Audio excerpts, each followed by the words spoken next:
कंचन इब्राहिमपुर।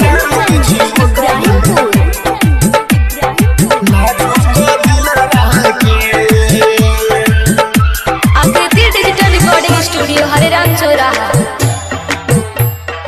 दोसरा के पाके हमके भुला के बुझले ना फिलावा के। दोसरा के पाके हमके भुला के बुझले ना फिलावा के।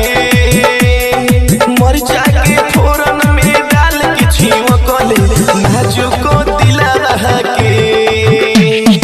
मरचा के फोरन में डाल के छिवकले नाजुको दिलावा के। बानी हरानी जान ले लिहले जानते बढ़ले मुश्किलवा के।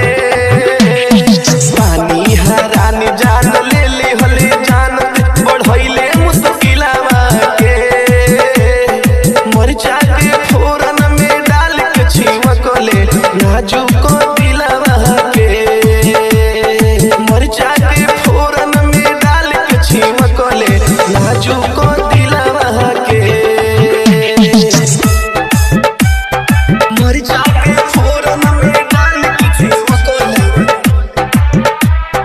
नाजुको दिलवा के।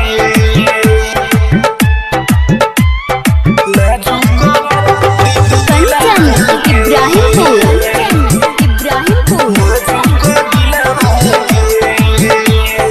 अगिया लगा के